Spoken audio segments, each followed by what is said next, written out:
Okay, what?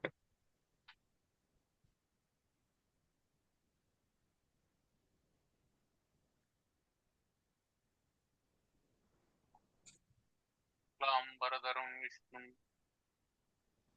विवर्णं चतुर्भुजं प्रसन्नवदनं ध्यायेत् सर्वविघ्नोपशान्तये। गजाननपद्मार्कं जाननमहर्निशम् अनेकदं तं भक्तानाम् एकदन्तं उपास्महे।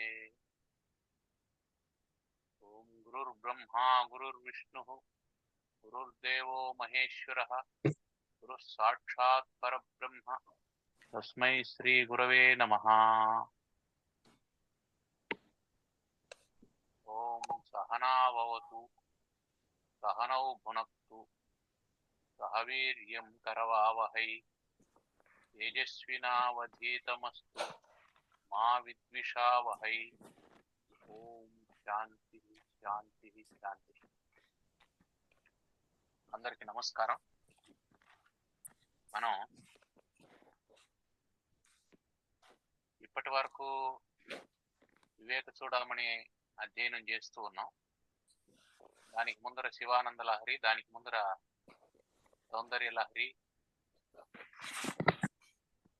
మనం చేస్తున్నవన్నీ కూడా టెక్స్ట్లన్నీ స్పిరిచువల్ టెక్స్ట్స్ ఇప్పటి వరకు మనం అధ్యయనం చేస్తూ ఉన్నాం. అయితే ఇవాళ నుంచి చాణక్య నీతిని మనం అధ్యయనం చేస్తాం. నీతి అంటే నయనం ఇతి నీతి. నయనం అంటే నడిపించేదని అర్థం, తీసుకొని వెళ్ళేది అని అర్థం. అందుకే కన్నుకు నయనం అని పేరు. అది తీసుకెళ్తుంది.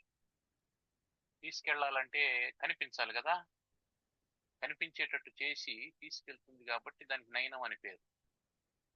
అట్లాగే కన్ను బాగుంటే ఏ విధంగా అయితే సరిగ్గా చేరాల్సినటువంటి చోటుకు ఇబ్బంది లేకుండా చేరతామో,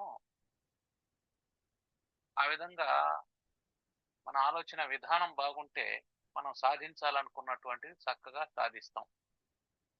అందుకోసమనే దీనికి నీతి అని పేరు పెట్టారు. దీనికి సమాంతరంగా ఎథిక్స్ అని, వాల్యూస్ అని ఇట్లా ఇంగ్లీష్లో వాడుతూ ఉంటాం. సరే, ఈ చాణక్య నీతి అనేది చాణక్యుడు చెప్పినటువంటిది కాబట్టి దీనికి చాణక్య నీతి అని పేరు. చాణక్యుడు సుప్రసిద్ధమైనటువంటి చారిత్రక పురుషుడు. చంద్రగుప్తుని రాజుగా చేసినటువంటి ఒక అమాత్య శేఖరుడు. మనకు చాలా రాజ్యాలు మంత్రుల వల్ల నిలబడినటువంటి రాజ్యాలు ఉన్నాయి. వాళ్ళలో యుగంధరుడు ఒకడు, కాకతీయ సామ్రాజ్యంలో ఉన్నటువంటి మంత్రి. తిమ్మరసు ఒకడు, విజయనగర సామ్రాజ్యంలో ఉన్నటువంటి మంత్రి. ఈ చాణక్యుడు ఒకడు.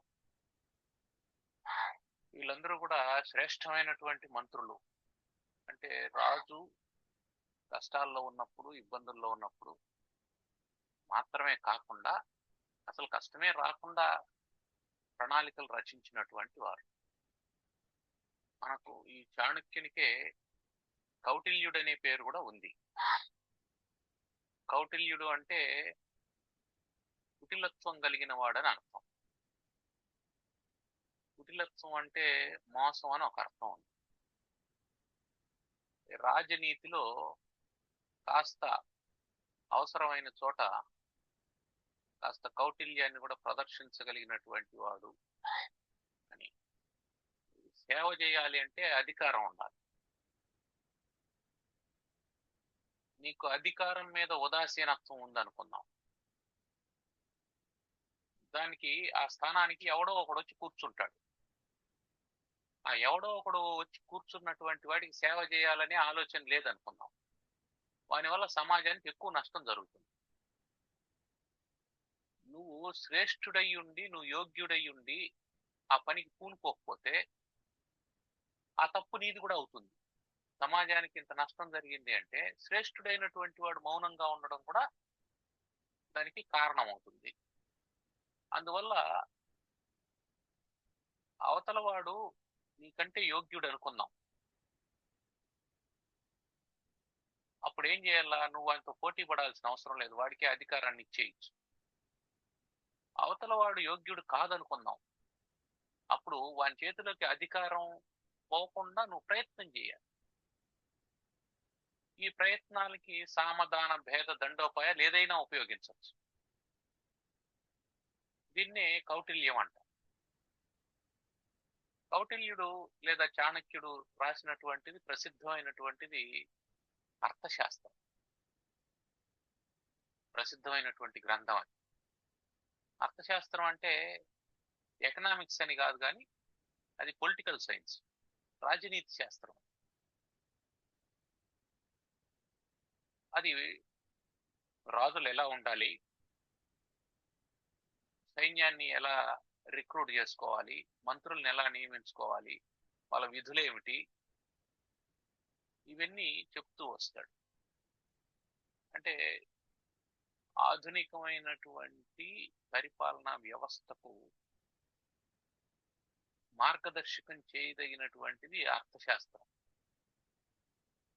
నిజానికి రాజకీయాల్లో ప్రవేశించే ప్రతి ఒక్కరూ అర్థశాస్త్రాన్ని చదువుకొని ప్రవేశిస్తే చాలా చక్కగా రాణిస్తారు.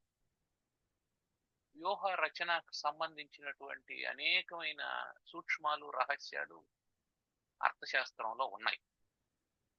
పరిపాలనకు సంబంధించి, పన్నులకు సంబంధించి, పన్నులు ఎట్లా వసూలు చేయాలి, పన్నులు వసూలు చేస్తే కూడా ప్రజల్లో వ్యతిరేకత రాకుండా ఎలా ఉండాలి, ఇవన్నీ రాజులకు తెలియాల్సినటువంటి, పరిపాలకులకు తెలియాల్సినటువంటి విషయాలు. ఇలా కేవలం పరిపాలకులని కాదు, కానీ ఇప్పుడున్నటువంటి వ్యవస్థలో చిన్న చిన్న కంపెనీ సిఇఓలు, మేనేజర్లు, టీమ్ లీడర్స్ మొదలైనటువంటి వాళ్ళందరూ కూడా చాణక్యుని అర్థశాస్త్రం చదువుకోవాలి. దానివల్ల ఏమవుతుందంటే వాళ్ళలో నాయకత్వ పటిమ పెరుగుతుంది, లీడర్షిప్ క్వాలిటీస్ పెరుగుతాయి. అది మనం గుర్తుపెట్టుకోవాల్సినటువంటి విషయం. ఆయన అంటే పరిపాలకుల కోసం ఏ విధంగా అర్థశాస్త్రాన్ని వ్రాశారో అట్లాగే పరిపాలితులైనటువంటి వాళ్ళ కోసం నీతి అనేది ఇద్దరికీ ఉండాలి. పాలకుడు నీతివంతుడు, పాలితుడు అవినీతిపరుడు, అప్పుడు అభివృద్ధి జరగదు. పాలితులు నీతిమంతులు, పాలకుడు అవినీతిపరుడు, అప్పుడు అభివృద్ధి జరగదు. కాబట్టి మనం ఏమనుకుంటామంటే రాజకీయ నాయకులు నీతివంతులై ఉండాలని మనం అనుకుంటాం. మనం నీతిమంతులు కావాలి. మొదట మనం అవతల వాళ్ళ మీద జడ్జిమెంట్స్ ఇస్తూ ఉంటాం. మన దగ్గరకు వచ్చేటప్పటికి దాన్ని వదిలేస్తాం. మనం మామూలు జనరల్ టికెట్ తీసుకొని రిజర్వేషన్ లో ఎక్కి టీసీ చేతిలో కొంత డబ్బు పెట్టి రిజర్వేషన్ సీట్లో పడుకునే ప్రయత్నం చేస్తాం. మన అవసరం వచ్చింది కాబట్టి మనం అట్లా చేయొచ్చు. దాన్ని మనం ఏమనుకుంటాం, లౌక్యము, మన పర్ఫార్మెన్సు, మన చేతనైనటువంటి తనం, ఇవన్నీ చెప్పుకుంటాం దానికి. ఇది చిన్న పని. ఏది? ఒక రాత్రికి ఒక సీట్లో పడుకునేంత పని. మనకు దీనికి లౌక్యం అని అనిపిస్తుంది. ఓ రాజకీయ నాయకుడు ఒక 5 సంవత్సరాల్లో అధికారంలో ఉండడం కోసం అదే పని చేస్తాడు. అప్పుడు దాన్ని మనమేమో జడ్జిమెంట్ చేస్తాం, ఫలానా ఆయన అవినీతి పరుడు అంటాం. అంటే ఈ నీతి అవినీతి అనేది ఏంది అంటే ఫలానా వాళ్ళకు ఉండాలి అని చెప్పేది కాదు, మనకు కూడా ఉండాలి అని కోరుకోవాల్సింది. లోకం అంతా నీతిమంతులు కావాలి, వెరీ గుడ్, మంచిదే, ఎవరు కాదని చెప్పడం లేదు. అయితే అది మన దగ్గర నుంచే మొదలు కావాలి. ఒకవేళ మనం ఇవన్నీ చేస్తే దీన్ని లౌక్యము అని అన్నాం అనుకోండి, ఇది నా చాకచక్యము అన్నాం అనుకోండి, అతను చేస్తున్నది కూడా లౌక్యము, చాకచక్యమే. ఇది మనం గుర్తుపెట్టుకోవాల్సింది. దీంట్లో మళ్ళీ రకరకాలైనటువంటి స్టేజెస్ ఉన్నాయి. ధర్మం ఒకటి ఉంటుంది, ధర్మ సూక్ష్మం ఒకటి ఉంటుంది, పైకి కనిపించేటువంటి నీతి ఒకటి ఉంటుంది, మళ్ళీ దాంట్లో అంతర్గతంగా ఉండేటువంటి నీతి ఇంకోటి ఉంటుంది. కొన్ని ఎక్సెప్షనల్ కేసెస్ ఉంటాయి. వాటన్నిటినీ మనం తెలుసుకున్న తర్వాత మాత్రమే జడ్జిమెంట్ ఇవ్వాలి. కాబట్టి ఎప్పుడు don't judge a book with its cover అనేసి ఒక మాట ఉంది. కాబట్టి ఏదో ఒక దాన్ని మనం చూసి మనం జడ్జిమెంట్ ఇచ్చేయకూడదు. చూసి దాన్ని తెలుసుకో అనే ప్రయత్నం చేయాలి. ఆసక్తి ఉంటే మనకు అనవసరమైనటువంటి విషయం అనుకో, దాని లోపలికి వెళ్ళకపోవడమే మంచిది. కాబట్టి చాణక్యుడు చెప్పేటువంటి ఇప్పుడు చెప్తూ ఉన్నటువంటి నీతి సమాజానికి సంబంధించింది, అంటే పాలితులకు సంబంధించింది. దీంట్లో రాజు కూడా ఉంటాడు, రాజుకు సంబంధించినటువంటి విషయం కూడా వస్తుంది. రాజుతో ప్రజలు ఎలా ఉండాలి, ప్రజలతో రాజు ఎలా ఉండాలి, కుటుంబం ఎలా ఉండాలి, భార్యాభర్తలు ఎలా ఉండాలి అనేటువంటివి వస్తాయి. మానసికంగా సంసిద్ధత చెందాల్సింది ఏంటంటే, ఆయన ఆనాటి సమాజాన్ని దృష్టిలో పెట్టుకొని చెప్పాడు. ఎక్కడైనా ఏదైనా తీవ్రమైనటువంటి పదజాలంతో ఏదైనా అన్నాడు అనంటే, ఒక వర్గాన్ని కానీ లేదా ఇంకెవరినైనా కానీ ఏదైనా అన్నాడు అనంటే, అది ఆయన అనుభవంగా ఆనాటికి అది ఉన్నట్టు మనం అనుకోవాలి. అంతే తప్ప దీన్ని మొత్తాన్ని పక్కన పెట్టడానికి వీలు లేదు. ఇది ఒకటి మనం గుర్తుపెట్టుకొని ఇక చాణక్య నీతిలోకి ప్రవేశిద్దాం. ప్రణమ్య శిరసా విష్ణుం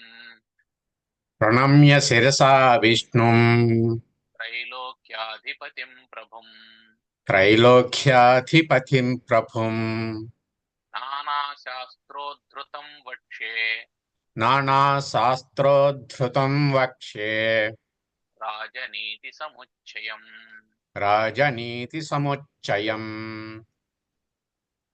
శిరసా విష్ణుం ప్రణమ్య, తల వంచి విష్ణువునకు నమస్కరించి. ఎవరా విష్ణువు? త్రైలోక్యాధిపతిం ప్రభుం, ముల్లోకాలకు అధిపతి అయినటువంటి ప్రభువుకు నమస్కరించి. నానా శాస్త్ర ఉద్ధృతం, అనేక శాస్త్రాల్లో నుంచి స్వీకరించబడినటువంటి రాజనీతి సముచ్చయం, రాజనీతి యొక్క గుచ్చాన్ని, బొకెట్ ఆఫ్ రాజనీతి, పొలిటికల్ సైన్స్, దాన్ని వక్షే చెబుతూ ఉన్నాను అని ప్రతిజ్ఞ చేస్తున్నాడు. కాబట్టి రాజనీతిని చెప్తూ ఉన్నాడు అని అన్నాడు. రాజనీతి అంటే అర్థం ఏమిటంటే రాజుకు సంబంధించినటువంటి నీతి. రాజుకు సంబంధించింది అంటే అర్థం ఏమిటి? రాజు తనకు స్థానకు సంబంధించింది, తన పాలితులకు సంబంధించింది. పాలకుడుగా తనకు సంబంధించింది, పాలితులుగా తన వాళ్ళకు సంబంధించింది. ఇది రాజనీతి. అంటే రాజు కూడా మొదట వ్యక్తి అనేది మనం గుర్తుపెట్టుకోవాలి, దీన్ని మర్చిపోకూడదు. రాజు బేసిక్ గా వ్యక్తి అనేది మనం గుర్తుపెట్టుకోవాలి. కాబట్టి భగవంతునికి నమస్కారం చేసి, అంటే ఏదైనా ఒక కార్యక్రమం ప్రారంభం చేసేటప్పుడు నిర్విఘ్న పరిసమాప్తి కామయే మంగళాచరణం ఆచరే అని చెప్పి అన్నారు. ఆటంకం లేకుండా పూర్తి కావడం కోసం మంగళాచరణం చేస్తాం.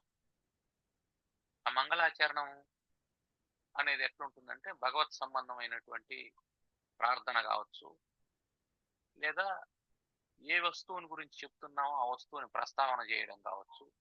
ఇట్లా ఏదైనా ఉంటుంది మంగళాచరణం. దీంట్లో 2 రకాలైనటువంటి మంగళాచరణం ఉంది. మొదట విష్ణువుకు నమస్కారం చేశాడు. విష్ణువుకే ఎందుకు నమస్కారం చేశాడు అనే ప్రశ్న ఇక్కడ మనకు తలెత్తింది అనుకోండి. ఉదాహరణకు బ్రహ్మకి ఎందుకు నమస్కారం చేయలేదు? బ్రహ్మ సృష్టించేశాడు, ఆయన పని అయిపోయింది. శివునికి ఎందుకు నమస్కారం చేయలేదు? ఆయన లయం చేస్తాడు, ఆయన పని అయిపోయింది. ఈ జనన మరణాల మధ్య ఉండేటువంటి జీవితాన్ని నడిపించేటువంటి వాడు విష్ణువు. కాబట్టి నీతి అనేది మన జన్మానికి సంబంధించింది లేదా మరణానికి సంబంధించింది కాదు, ఆ మధ్యలో జీవితానికి సంబంధించింది. పుట్టినప్పటి నుంచి మరణించేంత వరకు ఏ దశలో ఎలా బ్రతకాలి అని చెప్పేటువంటి. అందువల్ల విష్ణువుకు నమస్కరించాడు. విష్ణు ఎవరు? స్థితిమంతుడు. ఆ స్థితికి కారణమైనటువంటి స్థితి ఎలా ఉండాలని కోరుకుంటాం మనం? ఉన్న స్థితి నుంచి ఉన్నత స్థితికి ఎదగాలని కోరుకుంటాం. ఆర్థికంగా, సామాజికంగా, మానసికంగా ఉన్న స్థితి నుంచి ఉన్నత స్థితికి ఎదగాలి. ఈరోజు ఆకలితో ఉన్నటువంటి వాడు బ్రతుకంతా ఆకలితోనే ఉండిపోకూడదు. ఆర్థికంగా వాడు కొంత పరిపుష్టిని సముపార్జించుకొని కొంత ఉన్నత స్థితికి ఎదగాలి. అదేవిధంగా ఈరోజు మనకు తెలియదు అని అనుకున్నటువంటి అంశాన్ని ఒకవేళ అది అవసరమైందైతే అట్లాగే వదిలేయకూడదు, నేర్చుకోవాలి. అంటే మానసికంగా ఉన్నత స్థితికి ఎదగాలి, వైజ్ఞానికంగా ఉన్నత స్థితికి ఎదగాలి. కాబట్టి మన స్థితిని మెరుగుపరుచుకోవడం కోసం స్థితి కారకుడైనటువంటి విష్ణువుని ప్రార్థన చేస్తున్నాడు. ఆ స్థితిని మెరుగుపరుచుకోవడానికి ఏం చేయాలా అంటే, స్థితి ఎప్పుడు మన నీతిని బట్టి మన స్థితి మెరుగుపడుతూ ఉంటుంది. నువ్వు అవినీతి పరుడు అనుకో, లక్షల కోట్లు సంపాదించిన ఒకరోజు వెళ్ళి మళ్ళీ జైలు 4 గోడల మధ్య కూర్చోవాల్సిన పరిస్థితి వస్తుంది. అప్పుడు నీ స్థితి మెరుగైందా తరిగిందా అనేది మనం చూసుకో. ఒకడు ఉంటాడు సాధారణంగా సంపాదించుకుంటూ ఉంటాడు, ఏదో ఒక ఉద్యోగం చేస్తుంటాడు, వ్యాపారం చేసుకుంటాడు, ఒక కాన్స్టెంట్ ఇన్కమ్తో అట్లా జీవితాన్ని నడుపుతూ ఉంటాడు. జంప్స్ లేవు, జర్క్స్ లేవు, సాధారణంగా జరిగిపోతా ఉంటుంది. తృప్తిగా ఉంటాడు, హాయిగా గడిపేస్తూ ఉంటాడు, జీవితం అంతా ఆనందంగా గడిచిపోతూ ఉంటుంది. అంటే వాని స్థితి ఎట్లుంది? వాడు ఆనందంగా ఉన్నాడా? జైల్లో ఉండేవాడు ఆనందంగా ఉన్నాడా? వీడికి 100 కోట్లు ఉన్నాయి, వీడికి ఏమీ లేదు, వేసుకున్న కోటు తప్ప. అయినా వీడు ఆనందంగా ఉంటాడు. వాడు అరే మనం ఎంత ఉండి బయటపడలేకుండా పోతున్నామని దుఃఖంతో ఉంటాడు. ఇదంతా ఎట్లా అంటే, ఓ 10 మంది తీర్థయాత్రలకు బయలుదేరాడు. తీర్థయాత్రలకు బయలుదేరితే దాంట్లో 9 మంది కట్టుబట్టలతో బయలుదేరేశారు. నడుస్తూ పోతూ ఉన్నారు. ఎక్కడైనా ఎవరైనా భోజనం పెడితే తింటారు, లేదంటే భిక్షాటం చేసుకుంటారు, ఆ పుణ్యక్షేత్రాన్ని చూస్తారు, అక్కడ ప్రసాదం పెడితే తింటారు, ఎక్కడో సత్రంలో పడుకుంటారు, కాలక్షేపం చేస్తూ ఉన్నారు. ఒకడు మాత్రం బాగా ధనవంతుడు. వాడు సంచి నిండా ధనాన్ని వేసుకొని వచ్చాడు. ఇప్పుడు వాడికి కావాల్సింది కొనుక్కొని తింటున్నాడు. ఈయన దగ్గర ధనం ఉందనేది అర్థమైపోయింది. ఈ 9 మందిలో ఎవడు తన మీద దాడి చేస్తాడో అని రాత్రిపూట వాడికి నిద్ర పట్టడం లేదు. ఆ ధనం ఉన్నటువంటి సంచిని తల కింద పెట్టుకొని రాత్రిలో మెలకువగా ఉంటూ ఉన్నాడు. పక్కన నుంచి చిన్న శబ్దం వచ్చినా కూడా ఏమవుతుంది? మళ్ళీ మెలకు వచ్చేస్తుంది. అంటే ఏం అర్థం? ఒకటి, నీ స్థితి బాగానే ఉంది, కాదని చెప్పలేదు, కానీ నీకు తృప్తి లేదు, నీకు దానివల్ల సుఖం లేదు, నీ ధనం నీకు దుఃఖాన్ని ఇస్తూ ఉంది. అట్లాగే 100 కోట్లు సంపాదించినటువంటి వాడు జైల్లో కూర్చోవడం వల్ల వానికి ఏమవుతుంది? దుఃఖాన్ని ఇస్తూ ఉంది. అంటే అర్థానామార్జనే దుఃఖం. ధనాన్ని సముపార్జించడం దుఃఖంతో కూడుకున్నటువంటి పని. ఎంతో కష్టపడాలి. భార్య పిల్లలకు దూరంగా ఉండాల్సి వస్తుంది, తల్లిదండ్రులకు దూరంగా ఉండాల్సి వస్తుంది, మనకి ఇష్టమైనటువంటి పనులు వదిలేయాల్సి వస్తుంది, ఎక్కడో వెళ్లాల్సి వస్తే దాన్ని వాయిదా వేసుకోవాల్సి వస్తుంది, ఏదేదో చెయ్యాలి. మొత్తానికి మనం ప్రశాంతంగా నిద్రపోలేము. ఇట్లా ఏదో కష్టపడి మొత్తానికి ధనాన్ని సంపాదిస్తాం. అర్థానం ఆర్జనే దుఃఖం. ఆర్జనం చ రక్షణే, ఆర్జనానాంచ రక్షణే. ఆర్జించినటువంటి ధనాన్ని రక్షించుకోవడం అది ఇంకా దుఃఖం. ఎందుకంటే నీ దగ్గర ధనం ఉంది అని అంటే దాన్ని తీసుకోవడానికి సైబర్ నేరగాళ్ళు మొదలుకొని స్నేహితుల వరకు అందరూ ఎదురు చూస్తూ ఉంటారు. ఎక్కడ చిన్న అవకాశం దొరుకుతుందా మీ అకౌంట్లో ఉండేటువంటి ధనాన్ని పూర్తిగా లాగేద్దామా అని. స్నేహితులు ఏం చేస్తారు? వీడి దగ్గర డబ్బు ఉంది, మనకి ఇవ్వడం లేదు. నీకెందుకురా, నీకు డబ్బు ఎందుకు కావాలంటే, నీ దగ్గర ఉంది కాబట్టి నాకు కావాలి, అంతే, నాకు కూడా ఏం అవసరం లేదు, నీ దగ్గర ఉంది కాబట్టి నాకు కావాలి. సరే ఇస్తాం, ఏం చేస్తావు? ఏమన్నా చేసుకుంటా, నా సొమ్ము నా ఇష్టం, నేను తింటాను, తిరుగుతాను, తాగుతాను, నువ్వెందుకు అడుగుతావు? నువ్వు ఇయ్యాలా, ఇచ్చేయండి, అయిపోయింది. మళ్ళీ తిరిగి ఇస్తాడా? నీకుంది కాబట్టి నువ్వు ఇచ్చావు, నాకు లేదు కాబట్టి నేను ఎట్టిస్తాను? అర్థానాం ఆర్జనే దుఃఖం ఆర్జితానాంచ రక్షణే. తర్వాత ఇదంతా చూసినప్పుడు ఆయే దుఃఖం వ్యయే దుఃఖం. వచ్చినప్పుడు దుఃఖమే, కష్టపడితే గాని సొమ్ము రాదు. వ్యయే దుఃఖం, ఖర్చు పెట్టేటప్పుడు కూడా దుఃఖమే. అయ్యో అయిపోతుంది అయిపోతుంది అయిపోతుంది అయిపోతుంది. అందుకే ఏం చేశారు, మనకు క్రెడిట్ కార్డులు ఇచ్చారు, అయిపోతుంది తెలియకుండా ఉండడం కోసం. జోబులో ఉండే సొమ్ము అయితే తీసి ఖర్చు పెడతామంటే నీకు తెలుస్తుంది ఇంత ఉంది, ఇంత అయిపోయింది. అంటే వాళ్ళ తెలివి వాళ్ళది. ఇంకా అప్పు చేయడం అనేది ఒకప్పుడు గౌరవ హానిగా ఉండేది. ఇప్పుడు ఎన్ని క్రెడిట్ కార్డులు ఉంటే అంత గౌరవంగా ఉంటుంది. మీ క్రెడిట్ కార్డు కూడా లేదా అని. పైగా బ్యాంకులు వాళ్ళు చూడండి, మనం పర్సనల్ గా లోన్ పెట్టుకోవాలంటే దానికి 36 ప్రశ్నలు అడుగుతారు. అదే క్రెడిట్ కార్డు అయితే వాళ్లే పిలిచిస్తారు. ఎందుకు? వాళ్ళ వ్యాపారం ఏమిటంటే నీకు అప్పు చేయడం అలవాటు కావాలి, వడ్డీ కట్టడం నీకు అలవాటు కావాలి, దాంతో వాళ్ళు బతుకుతారు. కాబట్టి వాళ్ళ బ్రతుకు తెరువు కోసం నీ జీవితాన్ని వాళ్ళు నాశనం చేయడానికి సిద్ధంగా ఉంటారు. అందువల్ల ఆయే దుఃఖం వ్యయే దుఃఖం, వస్తూ దుఃఖమే పోతూ దుఃఖమే, దిగర్థం దుఃఖభాజనం అన్నాడు. ఈ దుఃఖానికి కారణమైనటువంటిది ధనము అని చెప్పాలి. అందువల్ల ధనం అనే దాంతో మనకు సంబంధం ఎట్లుండాలంటే నలినీదల మంబువత్, తామరాకు మీద నీటి బొట్టులాగా ఉండాలి. అది వచ్చింది, దాని పని చేసింది, వెళ్ళిపోయింది, అది వచ్చింది, దాని పని చేసింది, వెళ్ళిపోయింది. అట్లని రాకుండా ఉండకూడదు, వస్తూ ఉండాలి. అట్లని దాని మీద వ్యామోహం కూడా ఉండకూడదు. ఇది అప్పుడు మన స్థితి ఆనంద స్థితి ఉంటది. అందుకోసమని విష్ణువుని ప్రార్థన చేశారు. ఇంకా విష్ణువుని ప్రార్థన చేయడం కోసం స్థితికి కారణమైనటువంటి లక్ష్మి సంపద, ఆ లక్ష్మీదేవి ఆయన వక్షస్థలంలో ఉంటది. అందుకని విష్ణువుని ప్రార్థన చేశారు. పైగా త్రైలోక్యాధిపతిం ప్రభుం, ముల్లోకాలకు అధిపతి అయినటువంటి ప్రభువు అన్నాడు. నీకు ప్రభుత్వం ఎట్లొస్తుంది అంటే నీ స్థితిని అనుసరించే ప్రభుత్వం వస్తుంది. నువ్వు లీడర్ కావాలంటే నీకు 2 రకాలైనటువంటి స్థితులు ఉండాలి. ఒకటి మానసిక స్థితి, ఇది ప్రధానమైనటువంటి నాయకత్వ లక్షణాలు ఉండాలి. రెండోది నీ చుట్టూ ఉన్నటువంటి నీ అనుయాయుల్ని పోషించగలిగినటువంటి ఆర్థిక స్థితి ఉండాలి. నీ కోసం నిలబడేటువంటి వాళ్ళు, నీ నాయకుడిగా నిలబెట్టేటువంటి వాళ్ళు కొంతమంది ఉంటారు. వాళ్ళను కాపాడుకోవాలి. వాళ్ళకి కావాల్సినటువంటి నీ చుట్టూ తిరిగినటువంటి వాడు మా సాయంకాలం దాకా నీ చుట్టూ తిరుగుతూ ఉన్నాడు అనుకోండి, సాయంకాలం కనీసం టీ అయినా ఇప్పించి వాడిని ఇంటికి పంపించాలి. మీ ఇంటికి పోయి టీ తాగండి అని చెప్తే ఇంటికి పోతారు, కానీ రేపు రారు మళ్ళీ వాళ్ళు. అంటే వాడి కాలాన్ని వాడు పణంగా పెట్టి నీతో కూడా తిరుగుతున్నాడు అంటే అర్థం ఏంటి? నీ దగ్గర నీ దగ్గర వెంట నడిపించేటువంటి గుణం ఏదో ఉండాల.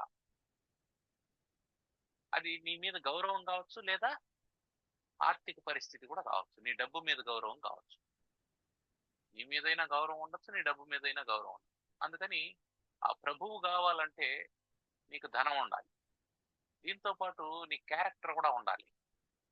ఏమిటా క్యారెక్టర్ అంటే నీకు ధనం ఉన్నంత మాత్రాన నీ చుట్టూ మనుషులు చేరరు. ఆ ధనాన్ని వితరణ చేసేటువంటి గుణం ఉండాలి మొదట. అవతల వ్యక్తిని గౌరవించేటువంటి గుణం ఉండాలి. నీ దగ్గర సొమ్ము తీసుకున్నంత మాత్రాన వాడు నీకంటే తక్కువ కాదనేది గుర్తుపెట్టుకోవాలి ఎప్పుడు. నువ్వు ఇస్తున్నావు, అవతల వాడు తీసుకుంటున్నాడంటే తీసుకునేవాడే నీకంటే గొప్పవాడని గుర్తుపెట్టుకో. వాడు అంగీకరించకపోతే నువ్వు ఎవరికి ఇస్తావు? ఒక అయోగ్యుడికి ఇస్తావు. కాబట్టి యోగ్యుడైనటువంటి వాడు నీ దగ్గర తీసుకోవడానికి సిద్ధపడ్డాడంటే నువ్వు అదృష్టవంతుడు. యోగ్యుడైనటువంటి వాడు నాకు ఎందుకు తీసుకుంటాడు? నాకు అక్కర్లేదంట. నాకు అక్కర్లేదయ్యా, నీకుంటే పెట్టుకో, నాకెందుకు ఇస్తావు? నాకు కావాల్సింది నాకుంది, నీ సొమ్ము నాకు అక్కర్లేదు. అప్పుడు ఏం చేస్తావు? ఎవడో ఒకడు ఎదురు చూసేవాడు ఉంటాడు. సాయంకాలం ఆయన సారాయి దాదాం ఎవడు ఇస్తాడని ఎదురు చూసేవాడు ఉంటాడు, వాడికి ఇస్తాం. ఎవడికో వాడికి ఇయ్యాలిగా. ఏమవుతుంది అది? అదొక డిస్ట్రాక్షన్ కారణం, అదొక కష్ట పరంపరకు కారణం. కాబట్టి నువ్వు ఇచ్చే గుణం ఉండాలి నీ దగ్గర. ఆ ఇచ్చేది యోగ్యుడైనటువంటి వాడికి ఇయ్యాలా. పైగా నాయకుడికి తన క్రింద ఉన్నటువంటి వాళ్ళని వాళ్ళ స్థాయిలో గౌరవించేటువంటి విధానం తెలుసు. మనకు హిట్లర్ అనేటువంటి ఒక నాయకుడు ఉన్నాడు. ఆయన కనుసైగి చేస్తే అతని దగ్గర ఉండేటువంటి సైనికులు ప్రాణాలైనా ఇచ్చేసేటువంటి వారు. కారణం ఏంటంటే ఆయన దగ్గర ఉండేటువంటి సైనికాధికారులందరినీ ఆయన గుర్తు పెట్టుకొని పేరు పెట్టి పిలిచేవాడు. జస్ట్ పేరు పెట్టి పిలిచినందుకే వాళ్ళు పొంగిపోయేవాడు. మన సార్ మన పేరు గుర్తు పెట్టుకొని ఉండాలి. ఇదేమిటి పరిపాలనలో ఉండేటువంటి రహస్యం అంతే. పేరు పెట్టి పిలిచినంత మాత్రాన ప్రేమ ఉందని కాదు, పంపిస్తాండి యుద్ధంలోకి, సుఖంగా బ్రతకమని కాదు, యుద్ధంలోకి పంపిస్తున్నాడు అంటే రావడానికి సంసిద్ధుని చేసి పంపిస్తున్నాడు. ఇది ప్రేమ కాదు. కానీ వాడు దాన్ని ప్రేమగా ఫీల్ అవుతాడు. కారణం ఏంటంటే నన్ను గుర్తించాడు అని. అంటే ఏమర్థం? ప్రతి మనిషికి ఒక ఐడెంటిటీ క్రైసిస్ అనేది ఒకటి ఉంటుంది. ఆ ఐడెంటిటీ క్రైసిస్ ని ఎప్పుడైతే ఐడెంటిఫై చేస్తాడో నాయకుడు, అప్పుడు వాడు నాయకుడు అయిపోతాడు. 10 మంది యొక్క ఐడెంటిటీ క్రైసిస్ ని నువ్వు ఐడెంటిఫై చేసి వాడిని సాటిస్ఫై చేసావంటే ఆ 10 మందికి నువ్వే నాయకుడు అవుతావు. అది దీంట్లో ఉండేటువంటి రహస్యం. కాబట్టి నీకు ప్రభుత్వం రావాలన్నా, త్రైలోకాధిపత్యం రావాలన్నా విష్ణువుని ప్రార్థన చేయాలి. నీ స్థితి దానికోసం చెప్పారు. అయితే నీకు రాజనీతి తెలిసి ఉండాలి. రాజనీతి తెలిసి ఉండాలి అంటే రాజుగా నువ్వెలా ఉండాలి, నీ క్రింద ఉండేటువంటి వాళ్ళు ఎలా ఉండాలి అనేటువంటి రాజనీతి సముచ్చయం. సముచ్చయం అంటే సముదాయం, గ్రూప్ అని అర్థం. ఇది ఎక్కడుంది? ఇప్పుడైతే అన్ని ఒక చోటకు వచ్చాయి. చాణక్య నీతులు, చాణక్యుడు చెప్పాడు కాబట్టి అన్ని ఒక చోటకు వచ్చాయి. కానీ ఆయన మనకు చెప్పేటప్పుడు ఎక్కడి నుంచి దించాడు అంటే ఆయన సొంతంగా చెప్పింది కొంత, ఆయన అనుభవంలో నుంచి చెప్పింది. నానా శాస్త్ర ఉద్ధృతం, రకరకాలైనటువంటి శాస్త్రాల నుంచి స్వీకరించాడు. రకరకాలైనటువంటి శాస్త్రాలు అంటే సామాజిక శాస్త్రాలు ఏవి ఉన్నాయో, తర్కశాస్త్రం, అర్థశాస్త్రం, రాజనీతి శాస్త్రం, ఇట్లాంటి శాస్త్రాలన్నింటి నుంచి వీటిని స్వీకరించాడు. స్వీకరించి తన పద్ధతిలో తాను చెప్పాడు. అంటే ఏమర్థం? వాటి నుంచి స్వీకరించాడు అంటే అర్థం ఏమిటంటే వాటిని అన్నింటినీ చదివాడు అని అర్థం. దాదాపు 3000 సంవత్సరాలకు ముందు వాడు చాణక్యుడు అని అనుకుంటే 3000 సంవత్సరాల తర్వాత ఈరోజు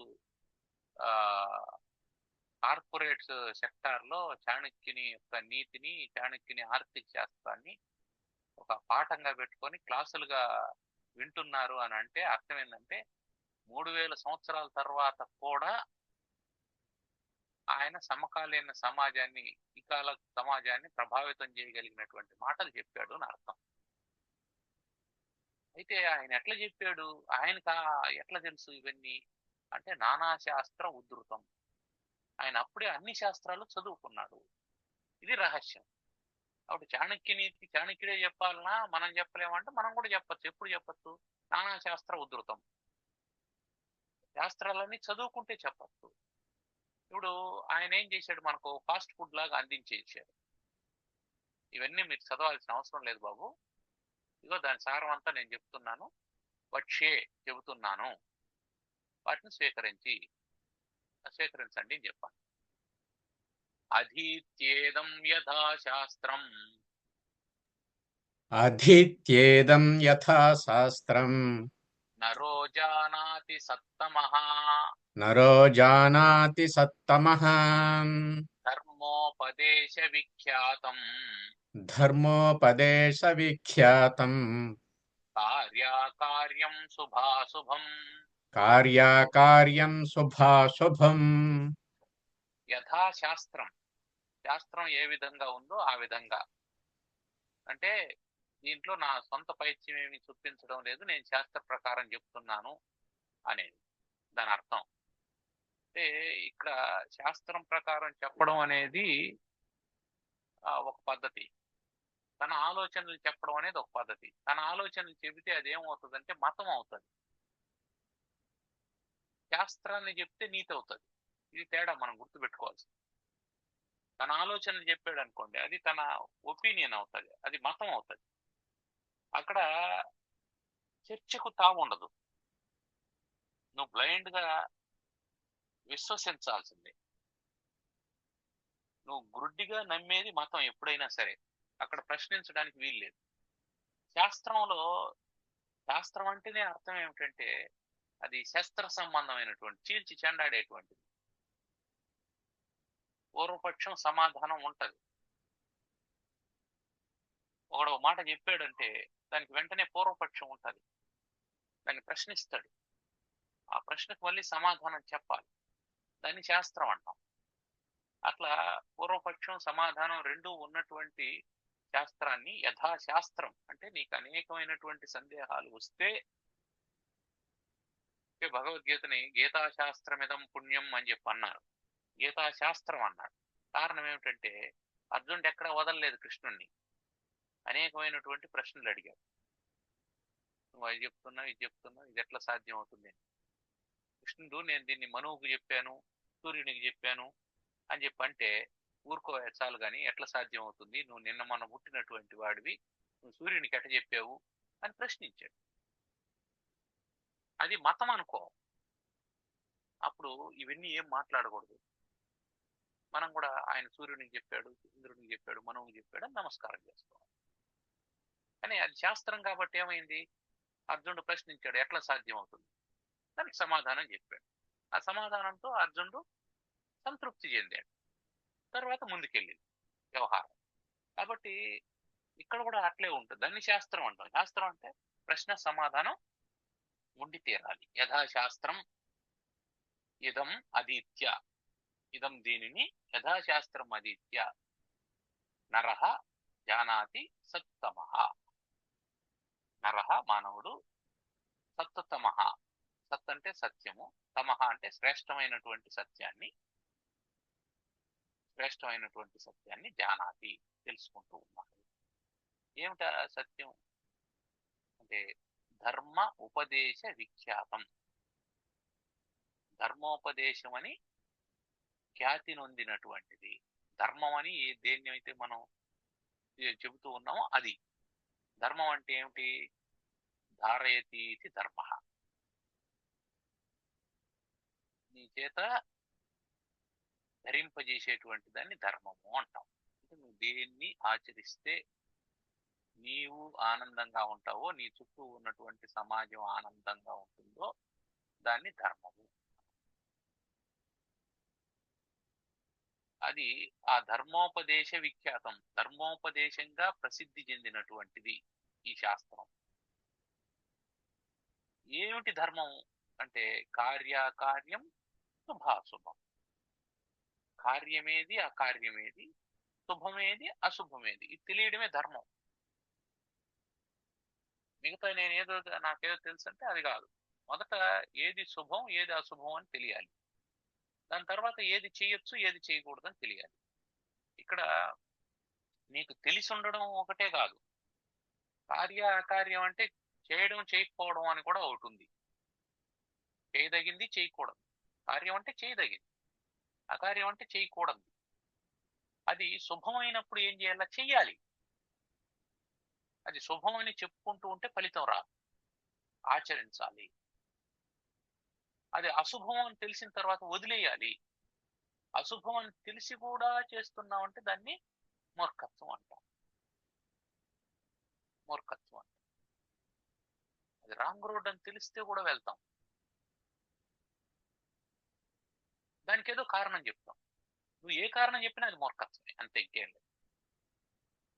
కారణం ఏదైనా కావచ్చు, దాంతో సంబంధం లేదు. నువ్వు ఏది చెప్పినా అది మూర్ఖత్వమే అనేది మనం గుర్తుపెట్టుకోవాలి. కాబట్టి కార్యకార్యం శుభాశుభం. ఈ కార్యకార్యం శుభాశుభం అనేది పక్కన పక్కన ఎందుకు చెప్పాడంటే, కార్యము వల్ల శుభము, అకార్యం వల్ల అశుభం జరుగుతుంది. కార్యం అంటే చేయ తగినటువంటిది, డూస్ అండ్ డోంట్స్. ఏది చెయ్యాలనో అది చేస్తే నీకు శుభం కలుగుతుంది, ఏది చేయకూడదో అది చేస్తే అశుభం కలుగుతుంది. కాబట్టి ధర్మం ఏం చెప్తుంది? ధర్మోపదేశం ఏమిటి? ఏది చేయదగిందో దాన్ని చెయ్యి, ఏది చేయకూడదో దాన్ని వదిలేయి. తద్వారా ఏమవుతుంది? ఇక ధర్మం యొక్క ఉద్దేశం ఏమిటి? ధర్మం యొక్క ఉద్దేశం ఏమిటి? నీకు శుభం కలగడమే ధర్మం యొక్క ఉద్దేశం. నువ్వు ఆనందంగా ఉండడమే ధర్మం యొక్క ఉద్దేశం. ఎందుకు ఇన్ని శాస్త్రాలు, ఎన్ని ధర్మాలు ఎందుకు చెప్పారు? What is the purpose? ఇన్ని టెక్స్ట్ల యొక్క పర్పస్ ఏమిటి అంటే, ప్రతి ఒక్కరూ ఆనందంగా ఉండాలి. ప్రతి ఒక్కరూ ఆనందంగా ఉండాలంటే ఒక్కడే ఉంటే వాడికి ఒక ఫార్ములా చెప్పేస్తే ఆనందంగా ఉంటుంది. ఒక్కడే ఉండలేడు. వానికి చుట్టూ ఒక కుటుంబం ఉంటుంది, ఆ కుటుంబం చుట్టూ ఇంకొన్ని కుటుంబాలు ఉంటాయి, సమాజం అవుతుంది, దేశం అవుతుంది. వీటన్నిటిని గాడిలో పెట్టడానికి ఒక పరిపాలకుడు ఉంటాడు. దీనికి ఒక సెట్ ఆఫ్ రూల్స్ తయారు చేసుకుంటారు వీళ్ళందరూ. ఒక గ్రూప్ ఉంటుంది, ఈ గ్రూప్ అంతా కలిసి ఒక సెట్ ఆఫ్ రూల్స్ తయారు చేసుకుంటారు, రాజ్యాంగం. అందుకని భారతదేశ రాజ్యాంగం ఒక రకంగా ఉంటుంది, అమెరికా రాజ్యాంగం ఒక రకంగా ఉంటుంది, ఆస్ట్రేలియా రాజ్యాంగం ఒక రకంగా ఉంటుంది. ఇక్కడ ఒకటి రెండు కోయిన్సైడెన్స్ ఉండొచ్చు, డిఫర్ అయ్యేటువంటివి కూడా ఉంటాయి. వాళ్ళ పద్ధతులు వాళ్ళవి. ఒక దేశంలో ఎడం వైపు నడవాలి, ఒక దేశంలో కుడి వైపు నడవాలి. ఎందుకయ్యా దీంట్లో శాస్త్రం ఏమిటి? వాళ్ళు పెట్టుకున్నారు సెట్ ఆఫ్ రూల్స్, వాళ్ళు తయారు చేసుకున్నారు, అది సౌకర్యం వాళ్ళకి, అది తయారు చేసుకున్నారు. ఇప్పుడు అందుకే అదే బిఏ రోమన్ వైలిన్ రోమ్ అని అనడానికి కారణం అదే.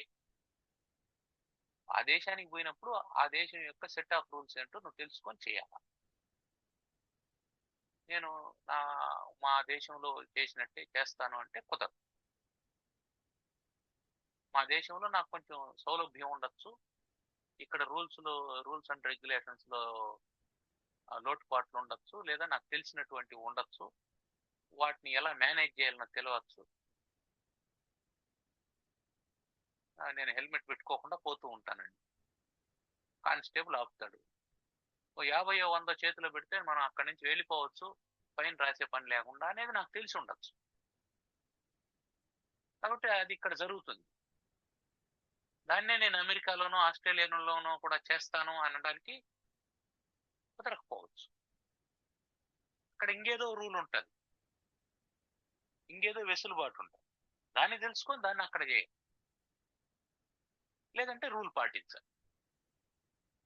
అయితే ఈ సెట్ ఆఫ్ రూల్స్ అనేది తయారు చేసేది ఎందుకోసం చేస్తారు అంటే,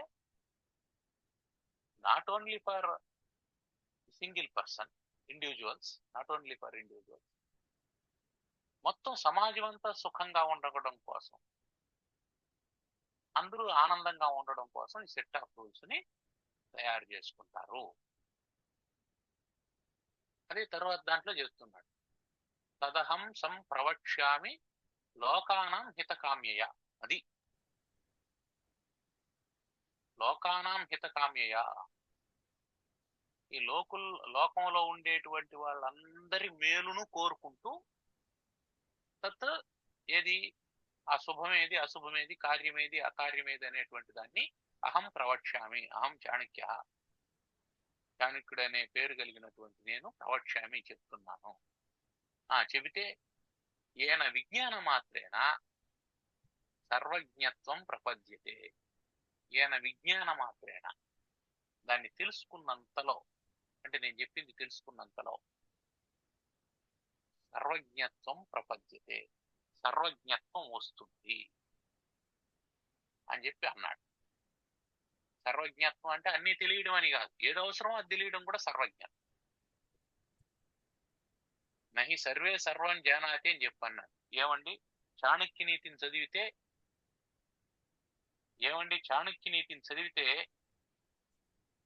చాణక్య నీతిని చదివినంత మాత్రాన వాడికి మెటాఫిజిక్స్ అర్థం అవుతుందా? సర్వజ్ఞుడని అన్నారు కదా మీరు, వాడికి న్యూక్లియర్ కెమిస్ట్రీ అర్థం అవుతుందా అని అంటే దాని అర్థం అది కాదు. వాడు బ్రతకడానికి కావలసినటువంటిది వానికి తెలుస్తుంది దాని అర్థం. న్యూక్లియర్ కెమిస్ట్రీ చదువుకున్నటువంటి వాడికి ఫ్యూజన్ ఏమిటో ఫిజన్ ఏమిటో తెలిసినటువంటి వాడికి ఆ బాంబుని ఎప్పుడు వాడాలా ఎప్పుడు వాడకూడదు, శుభం ఏమిటి అశుభం ఏమిటి, కార్యం ఏమిటి అకార్యం ఏమిటి అని తెలియలేదనుకో, వాడు ఖాళీ స్థలం కనిపించిన చోటంతా ఒక బాంబు వేస్తూ పోతాడు, మళ్ళీ మొత్తం ఖాళీనే ఉంటుంది. ఒకటి మనకు జ్ఞానం పెరిగే కొద్ది అంటే విజ్ఞాన శాస్త్రం పెరిగే కొద్దీ నైతిక విలువలు పెరుగుతూ రావాలి. చిన్న పిల్లవాడు అనుకోండి, వాడికి నీతి అవసరం లేదు. వాడు పెరిగి పెద్దవాడు అయ్యే కొద్దికి వాడికి నీతి చెబుతూ రావాలి. ఎందుకంటే వాడి చేతిలోకి పరికరాలు వస్తూ ఉంటాయి. వాడు బొమ్మలతో ఆడుకునేటప్పుడు వాడికి ఏమి నీతి అక్కర్లే. మనం మెత్తగా ఉండే బొమ్మలు వాడికి తగలకుండా ఉండేటువంటి బొమ్మలు ఇస్తాం. వాడు కొంచెం పెద్దవాడు అవుతాడు, వాడు స్వతంత్రంగా ఎత్తుకోగలుగుతాడు. అప్పుడు టేబుల్ మీద కత్తి ఉంది, అప్పుడు వాడికి కత్తి గురించి చెప్పాలి. చెప్పకపోతే వాడు ఏమనుకుంటాడు, అది కూడా బొమ్మ అనుకుంటాడు. వాడు ఒక పెన్ను తీసుకొని ఇంట్లో వాళ్ళని కొట్టాడు అని అనుకుందాం, దెబ్బ తగులుతుంది ఆ విధంగా కొడితే అని చెప్పాలి. అది చెప్పలేదనుకో రేపు కర్ర తీసుకొని కూడా కొడతాడు. నువ్వు పెన్ను తీసుకొని కొట్టినప్పుడు వాడిని ఎంకరేజ్ చేసినావు అనుకో, రేపు కర్ర తీసుకొని కొట్టినప్పుడు వాడిని తిట్టినావు అనుకో, వాడు కన్ఫ్యూజన్ లో మొదలవుతాడు. ఇదేది కాంట్రడిక్షన్ ఉంది, దాంతో కొడితే పొగిడాడు, దీంతో కొడితే తిడుతున్నాడు అని. అందుకని శుభాశుభం చెప్పాలి, కార్యకార్యం. నువ్వు పెన్నతో కొట్టినప్పుడు దెబ్బ తగలదు నాయన, కర్రతో కొట్టినప్పుడు దెబ్బ తగులుతుంది. కాబట్టి ఈ కొట్టడం అనే పని మానుకో. అది పెన్న కావచ్చు, కర్ర కావచ్చు. కాబట్టి కొట్టడం అనే పనే మానుకున్నాం అనుకో, దెబ్బ తగలకుండా ఉంటుంది, ఉత్తరోత్తర ఇబ్బంది లేకుండా ఉంటుందని చెప్పాలి. అంటే మనిషి విజ్ఞానవంతుడయ్యే కొద్దీ నైతికవంతుడు కావాలి. మనిషి పెరిగే కొద్దీ నీతి నేర్చుకుంటూ రావాలి. పసివాడుగా ఉంటాడు. పసివాడుగా ఉండేటప్పుడు అందరూ స్త్రీలు వాడిని ఎత్తుకుంటారు, ముద్దాడతారు, వీడు కూడా అందరికి ముద్దు పెడతాడు. అప్పుడు చాలా బాగుంటుంది. వాడు పెరిగే కొద్దీ ఏది చేయొచ్చు ఏది చేయకూడదు అనేది నేర్పించాలి. నేను ఆవిడకి 2 ఏళ్ళప్పుడు ముద్దు పెడుతూ ఉండేవాడిని, ఇప్పుడు 22 ఏళ్ళప్పుడు ముద్దు పెడతాను అంటే కుదరదు. అంటే ఇది వయసు పెరిగే కొద్దీ విజ్ఞానం పెరిగే కొద్దీ నైతిక విలువలు పెరుగుతూ రావాలి అని చెప్తున్నాడు. అప్పుడే ఏమవుతాడంటే సర్వజ్ఞుడు అవుతాడు. సర్వజ్ఞుడు కావడం అంటే అన్నీ తెలియడం కాదు, అవసరమైంది తెలియదు. నీకెంత అవసరమో అది తెలుసుకో. నీ ఉద్దేశం ఏమిటి? లోకహిత కామ్యయ, లోకానం హితకామ్య. ఈ లోకంలో ఉండే వాళ్ళ మేలుగోరు. లోకంలో ఉండే వాళ్ళ మేలు కోసం అని చెప్తున్నానంటే అర్థం ఏంటి? మొదట నీ మేలు ఉంది అందులో, దాన్ని గుర్తుపెట్టుకో. ఫస్ట్ బెనిఫిషియర్ ఎవరంటే నువ్వే.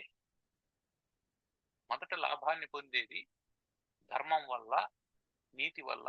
ఎవరు మొట్టమొదటి లాభాన్ని పొందుతారంటే ఎవడు ఆచరిస్తాడో వాడు, వాడిది ప్రథమ తాంబూలం. అటు తర్వాత వాడి కుటుంబం పొందుతుంది, సమాజం పొందుతుంది, అది వేరే విషయం. అందుకని తదహం సంప్రవక్ష్యామి. ధర్మోపదేశాన్ని అంతా ఎందుకయ్యా చెప్తున్నా? ఏం పని లేదా? కాలక్షేపం కోసం చెప్తున్నా అంటే దీనికి ఒక పరమ ప్రయోజనం ఉంది. లోకానాం హితకామ్యే.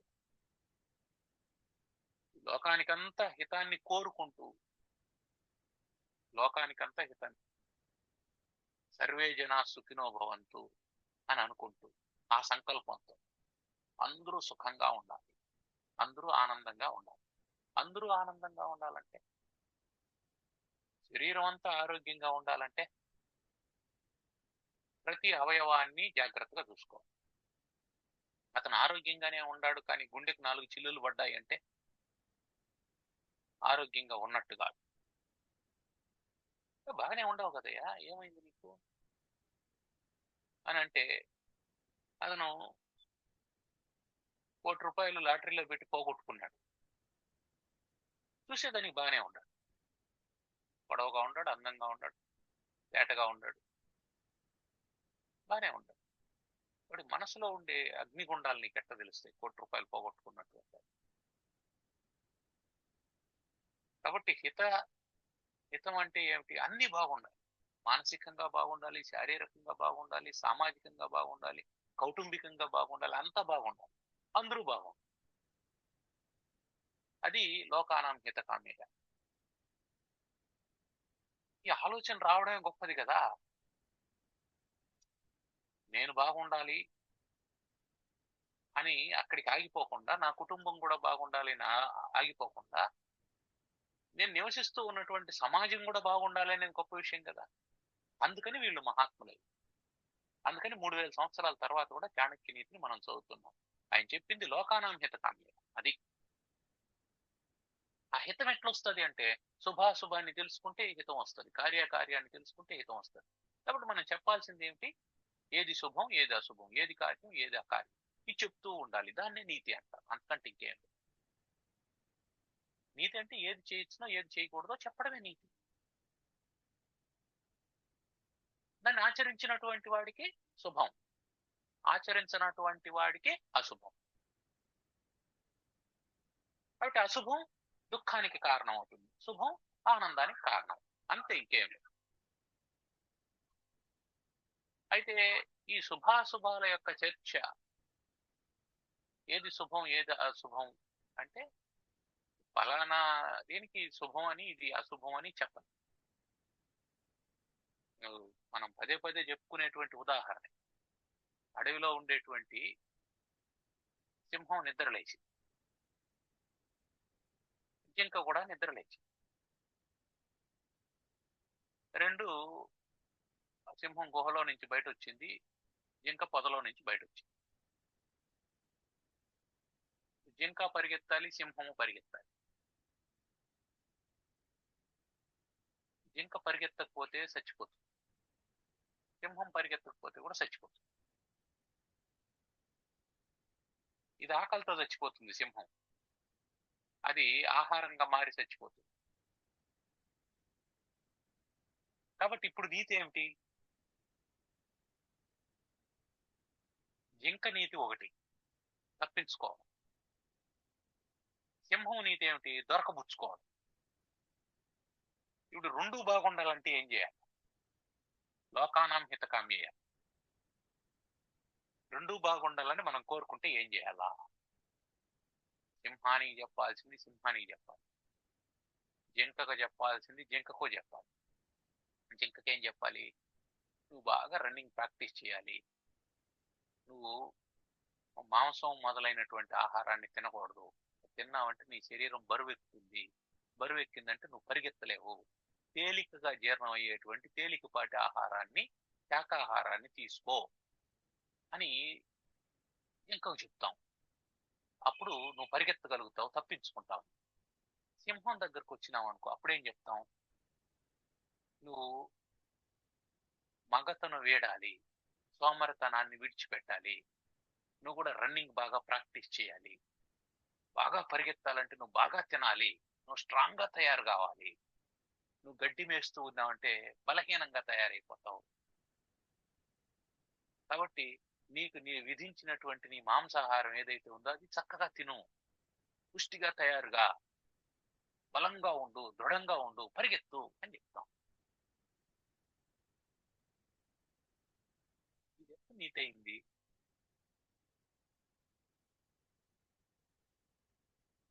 మనం ఏం చెప్తున్నామంటే ఇద్దరికి తప్పించుకునే మార్గమే చెప్తున్నాం, గుర్తుపెట్టుకోండి. సింహాన్ని ఆకలితో చావమని మనం చెప్పలేదు, జింకను దొరికిపోయి చావమని మనం చెప్పలేదు. జింకకు తప్పించుకునే మార్గం చెప్పాం, సింహానికి ఆహారం దొరికేటువంటి మార్గం చెప్పాం. ఇప్పుడు శుభాశుభాలు దేని మీద ఆధారపడి ఉంటాయి? విని ఆచరించే వాళ్ళ మీద శుభాశుభాలు ఆధారపడి ఉంటాయి, శాస్త్రం మీద ఆధారపడి ఉండవు. ఇది మనం గుర్తుపెట్టుకోవాల్సింది. ఇట్లా శాస్త్రాన్ని అర్థం చేసుకోవాలి. రాజుకి ఏం చెప్పాలనో చెప్తుంది, మంత్రికి ఏం చెప్పాలనో చెప్తుంది శాస్త్రం, ప్రజలకు ఏం చెప్పాలనో చెప్తుంది. స్త్రీకి ఏం చెప్పాలనో చెప్తుంది, పురుషునికి ఏం చెప్పాలనో చెప్తుంది, భార్యకి ఏం చెప్పాలో చెప్తుంది, భర్తకి ఏం చెప్పాలనో చెప్తుంది. నువ్వేం చేయాలా? నీ కోసం ఏది చెప్పారో దాన్ని నువ్వు ఆచరించుకోవాలి. జింక పరిగెత్తడం సాధన చేసుకోవాలి, సింహం పరిగెత్తడం సాధన చేసుకోవాలి. దాని శరీరాన్ని అది దృఢంగా ఉంచుకోవాలి, దీని శరీరాన్ని తేలిగ్గా ఉంచుకోవాలి. సింహం కంటే వేగంగా పరిగెత్తినంత కాలమే జింక బ్రతుకుంటుంది.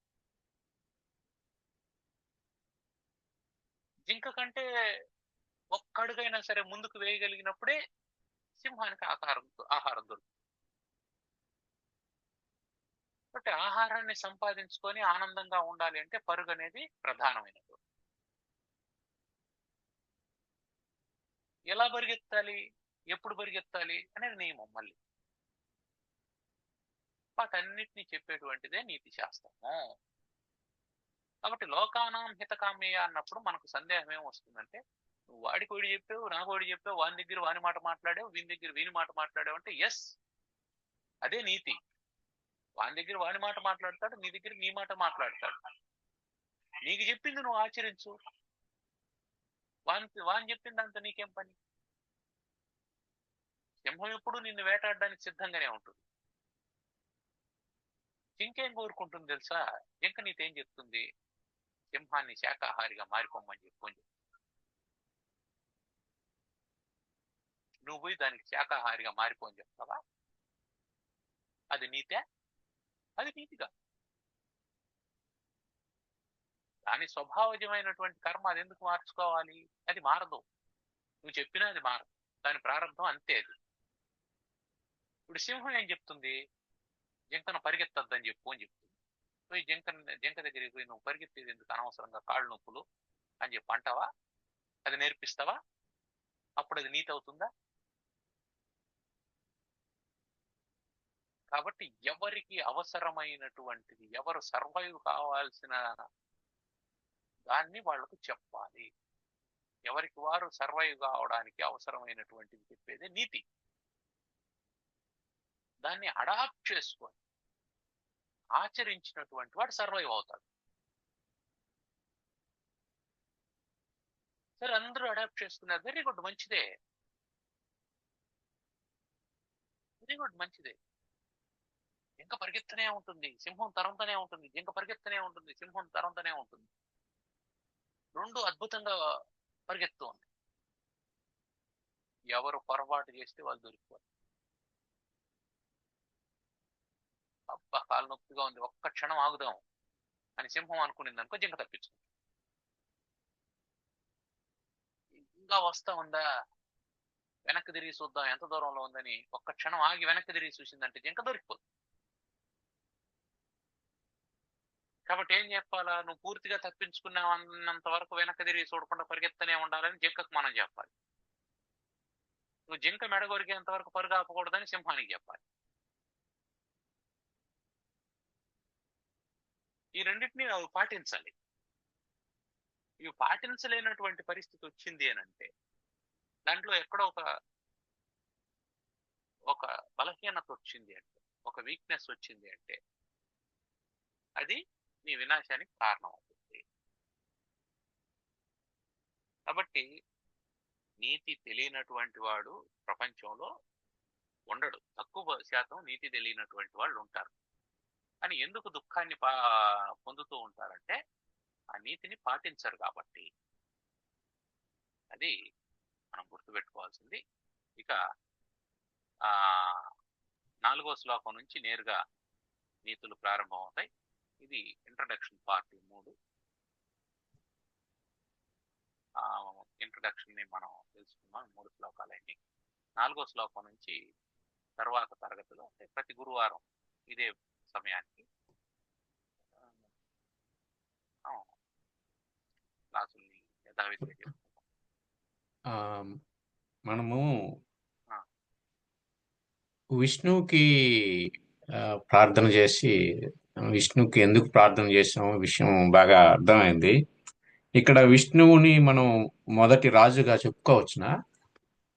అంటే రాజును గురించి డిఫైన్ చేసేటప్పుడు నా విష్ణు పృథ్వీపతి అని ఒక మాట ఉంది. విష్ణు కానటువంటి వాడు రాజు కాలేడు అని. ఓకే. అక్కడ విష్ణు శబ్దానికి అర్థం ఏమిటంటే వ్యాపకశీలత్వం కలిగినటువంటి వాడు అని. రాజు ఎంతసేపు రాజ్య విస్తరణ మీద ఆలోచన కలిగి ఉంటాడు. రాజుకు సంపదలు ప్రధానమైనటువంటివి. సంపద, శౌర్యము, పరిపాలన దక్షత, ఈ 3 ఉండేటువంటి వాడు రాజు అవుతాడు. సంపద విష్ణువుకి లక్ష్మీదేవి ఉంది. తర్వాత శౌర్యం, భూభారాన్ని తగ్గించడం కోసం అనేకమైనటువంటి అవతారాలని తీసుకొని రాక్షసులను సంహరించాడు. పరిపాలన దక్షత, యథా యథా హి ధర్మస్య గ్లానిర్భవతి భారత అని, ధర్మానికి హాని జరిగినప్పుడు నేను నా అంతకు నేనుగా ఉద్భవించి ధర్మాన్ని సంరక్షిస్తానని ప్రతిజ్ఞ చేశాడు. అందుకని రాజు విష్ణు స్వరూపుడు. దాని అర్థం విష్ణువుని పూజించినట్టు రాజును పూజించమని కాదు, దాని అర్థం ఆచరించమని. రాజుకు ఆ అర్థం తెలుసుకొని రాజు ఆ విధంగా ఉండాలి అని దాని అర్థం. ఆ, ఇప్పుడు చెప్పిన విధానం ప్రకారం విష్ణువు చాలా చోట్ల ఎవరికి చెప్పాల్సిందే వాళ్ళకి చెప్పడము అనేది వింటూనే ఉంటాం అన్నమాట.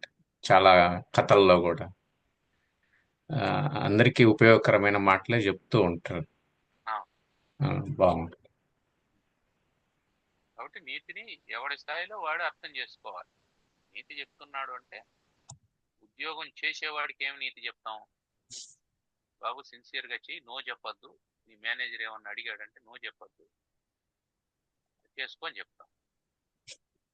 వాని దగ్గరికి పోయి ఏం చెప్తాం? మేనేజర్ దగ్గరికి పోయి నువ్వు ఎఫిషియెంట్ మేనేజర్ కావాలంటే నీ దగ్గర ఉన్నటువంటి వాళ్ళలో ఏమేమి స్కిల్స్ ఉన్నాయో చూసుకొని వాటినన్నిటిని చక్కగా వినియోగించుకొని చెప్తాం. అంతేగాని నువ్వు కింద ఉండే వాళ్ళకి పని చెప్పొద్దు అని చెప్పంటే కుదరదు. నీ మేనేజర్ చెప్పిన పని నువ్వు చేయొద్దు అంటే కుదరదు. దాన్ని నీతి అన్నాం. కాబట్టి ఎవడెవడి సామర్థ్యాన్ని బట్టి వాడు దాన్ని, వీడు నో చెప్పకుండా ఉండాలి అని అంటే ఏం చేయాలి? వీడి ప్రిపరేషన్ వీడు చేసుకోవాలి. వీడి ఆరోగ్యాన్ని వీడు చూసుకోవాలి, వీడి సమయాన్ని వీడు చూసుకోవాలి, వీడి ఫ్యామిలీని కోఆర్డినేట్ చేసుకోవాలి, ఇంకా రిలేషన్స్ అన్నింటినీ మేనేజ్ చేసుకోవాలి. అవన్నీ చేసుకుంటూ మేనేజర్కి నో చెప్పకుండా పని చేయాలి. అప్పుడు వీడు సక్సెస్ అవుతాడు. సహజ గుణం. మేనేజర్ ఏం చేయాలి? తన దగ్గర ఉండేటువంటి వాళ్ళని దగ్గరకు తీసుకుని వాడికి అదనంగా ఏమన్నా క్వాలిటీస్ ఉన్నాయని చెక్ చేసుకోవాలి. చెక్ చేసుకొని వాడికి కొంత ప్రోత్సాహం ఇచ్చి, మురళి నువ్వు ఈ పని చేయి, నీకంటే మించినటువంటి వాడు లేడు అని చెప్పంటే ఉత్సాహంగా చేస్తాడు. ప్రోత్సహిస్తూ ఉండాలి, చేసుకోవాలి. దానివల్ల ఏమవుతుంది? వర్క్ క్వాలిటీ పెరుగుతుంది. క్వాలిటీ అవుట్పుట్ రావడానికి మేనేజర్ చేయాల్సిన పని అది. కాబట్టి నీతి శాస్త్రం ఏం చెప్తుందంటే వాడికి తగింది వాడికి చెప్తుంది, వీడికి తగింది వీడికి చెప్తుంది. ఎవడు ఆచరించకపోతే అప్పుడు కొలాప్స్ అయిపోతుంది. ఇప్పుడు వీడికేమో నో చెప్పొద్దని చెప్పినాడు, వాడు ఎప్పుడైనా అడిగితే కదా వీడు నో చెప్పకుండా ఉండేదాన్ని. నీకు ఈ పని కూడా తెలుసు కదా, ఇది కూడా చెయ్యి అని చెప్పు అంటే కదా వాడు నో చెప్పకుండా చేసేదని. వీడు అడగలేదనుకో, అప్పుడేమవుతుంది? క్వాలిటీ అవుట్పుట్ రాదు. వాడికి వీడు అడుగుతూ ఉన్నాడు, వాడు that is not my work అని చెప్పి వాడు తప్పించుకుంటున్నాడు అనుకో, అప్పుడు కూడా క్వాలిటీ అవుట్పుట్ రాదు. ఇద్దరు సమన్వయంగా పనిచేసినప్పుడే క్వాలిటీ అవుట్పుట్ వస్తుంది.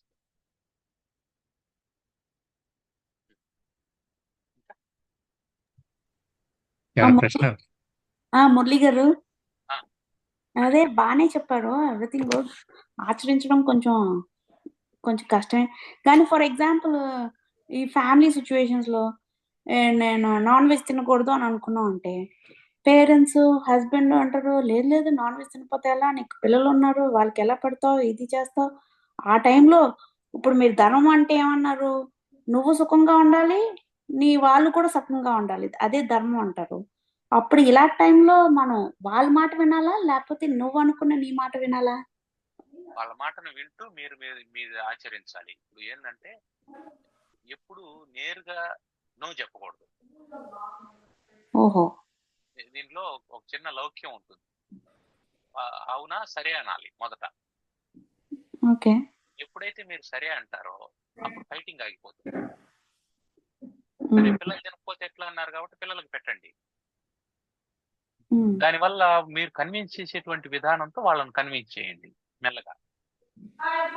మీరు తింటున్నారా లేదా అనేది దాన్ని ఎక్స్పోజ్ చేయకండి. ఓహో. మీరు వండండి, తినాల్సిన అవసరం లేదు. వాళ్ళకి పెట్టండి, మీరు తినాల్సిన అవసరం లేదు. మీరు తింటున్నట్టు ఎక్స్పోజ్ కావాల్సిన అవసరం లేదు. తిన్నారంటే తిన్నానని చెప్పండి. మరి అది అబద్ధం అవుతుంది కదండి. కానీ పర్వాలేదు, ఏం కాదు. ఓహో. నీతిలో అది ఒకటి ఉంటుంది మళ్ళీ. మిమ్మల్ని మీరు సంరక్షించుకోవడం కోసం, మీకు అవసరమైనటువంటిది మీరు చేసుకోవడం కోసం ఆత్మనస్తు కామాయ సర్వం ప్రియం భవతి అని ఉపనిషత్తు చెప్తుంది. ఆత్మనస్తు కామాయ అంటే మనల్ని మనం ప్రేమించుకోవడం. ఇది ప్రధానమైనటువంటి. మనం ఏమనుకుంటాం, మనం కుటుంబానికి అన్ని చేస్తున్నాం కాబట్టి మనం త్యాగమూర్తులని అనుకుంటాం. ఆ త్యాగమూర్తులను అనుకొని ఏం చేస్తామంటే వాళ్ళకే ద్రోహం చేస్తూ ఉంటాం. మనం త్యాగమూర్తులను అనుకొని మనం తినకుండా వాళ్ళకి పెడుతూ ఉంటాం. వాళ్లకు మన అసిస్టెన్స్ అవసరమైనప్పుడు మనం పోయి ఐసీయూలో పడుకుంటాం.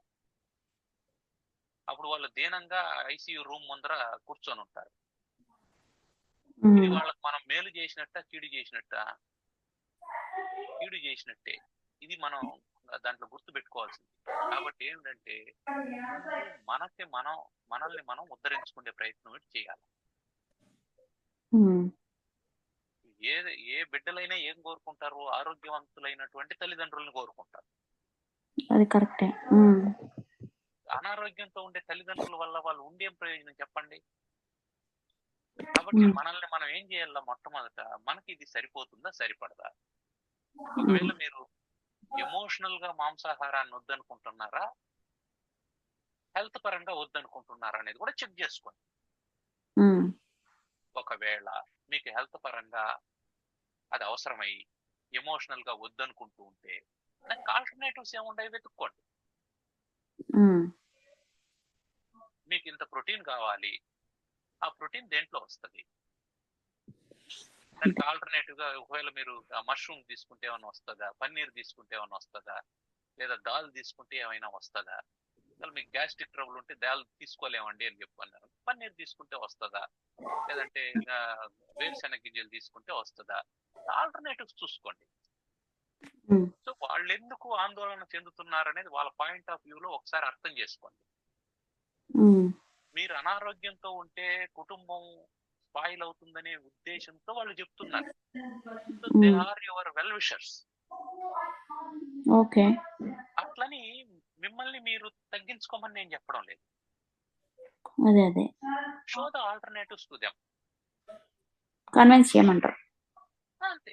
మీరు ఆల్టర్నేటివ్ చెప్పండి. ఇదిగో నాకు అది నచ్చడం లేదు, లేదా నా శరీరానికి అది పడడం లేదు, దాని బదులుగా ఆ ప్రోటీన్ కోసం నేను ఇది తింటున్నాను, మీరు అది తెచ్చుకోండి, నాకు ఇద్దండి, అయిపోయింది. ఓకే. మీరు మీరు మీరు చికెన్ తెచ్చుకోండి, మీకు వండి పెడతాను, నాకు పన్నీర్ దండి, నేను వండుకొని తింటాను, అయిపోయింది కదా. Very simple, very simple. కాబట్టి దీన్ని నా ఆలోచనని మీరు బ్రేక్ చేస్తారా? నన్ను మీరు ఫోర్స్ చేస్తారా, నాకు ఆ మాత్రం ఇండిపెండెన్స్ లేదా అన్నామంటే ఏమవుతుందంటే అది కాంట్రవర్సీ అవుతుంది. It makes disturbance. Don't disturb your self.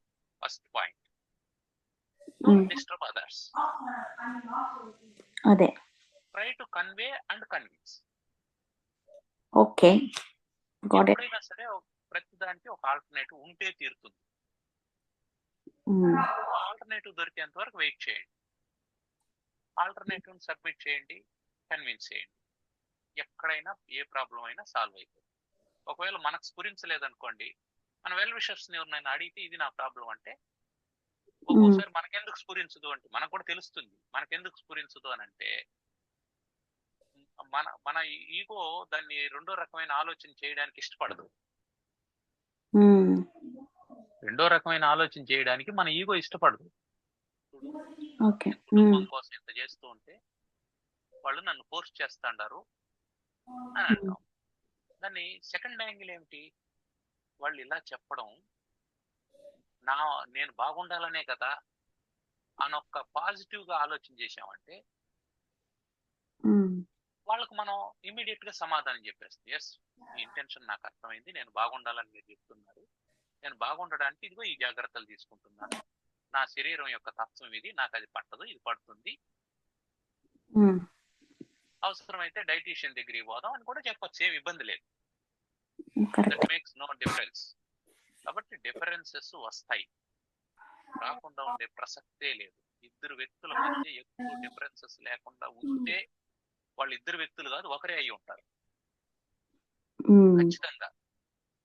Even they are couple, భార్యాభర్తలైనా సరే ఒపీనియన్స్ లో డిఫరెన్స్ ఉండి తీరుతుంది. అయితే if we want to make the journey continue, మనం పీస్ఫుల్లీ దాన్ని అర్థం చేసుకునేదానికి ప్రయత్నం చేయాలా, కన్వే చేయాలి, కన్విన్స్ చేయాలి, లేదా మనమైనా కన్విన్స్ కావాలి. వాళ్ళు చెప్పేది బాగుంది అనుకోండి, మనం కన్విన్స్ కావడంలో మన ఈగో అడ్డం రాకూడదు. ఓకే, వాళ్ళు ఈగోతో మన మీద ఏదో రుద్దే ప్రయత్నం చేస్తాండారు అని అంటే మనం కొంత తగ్గి సరే అని చెప్పి వాళ్ళని కన్విన్స్ చేసే ప్రయత్నం చేయాలి. ఎప్పుడు if we want to continue the journey. ఇప్పుడు మనం బస్సులో వెళ్తున్నామండి, సీట్ లో కూర్చున్నాం, మన పక్కన ఒకరు కూర్చున్నాడు, వాళ్ళకి రాత్రి అంతా నిద్ర లేదు, కూర్చోగానే నిద్రపోయడం మొదలు పెట్టాడు. నిద్రపోయినటువంటి వాడు మన మీద పడుతూ ఉన్నాడు. కన్విన్స్ చేసే ప్రయత్నం చేస్తాం, అతను కంట్రోల్ చేసుకోలేకుండా ఉన్నాడు. ఇప్పుడు ఏం చేస్తాం, జస్ట్ సీటు మారిపోతాం. లేదు, సీటు మారే అవకాశం లేదు, ఏం చేస్తాం, అతన్ని కన్విన్స్ చేసి ఏదో ఒక రకంగా ఆ మీద పడినప్పుడంతా తట్టి మేలుకునేటట్టు చేసి జర్నీ కంటిన్యూ చేస్తాం. కంటిన్యూ చేయాలనుకుంటే, సో ఫ్యామిలీతో మనం జర్నీ కంటిన్యూ చేయాలి. If it is job, we may shift to another company. Manager నచ్చలేదు, లేదా వాళ్ళ పేమెంట్ నచ్చలేదు, వాళ్ళ ట్రీట్మెంట్ నచ్చలేదు, whatever it may be, మనం వీ కెన్ షిఫ్ట్. కానీ ఫ్యామిలీ అట్ట కాదు. ఫ్యామిలీ అనేది మనది, మనం తయారు చేసుకున్నది. దీన్ని జర్నీ చేయాలి. జర్నీ చేయాలనుకున్నప్పుడు లెట్ us కన్విన్స్ దెమ్, లేదా మనం అది బాగుంది అనుకున్నప్పుడు మనమే కన్విన్స్ అవుదాం, మన ఈగోనే కాసేపు పక్కన పెడదాం.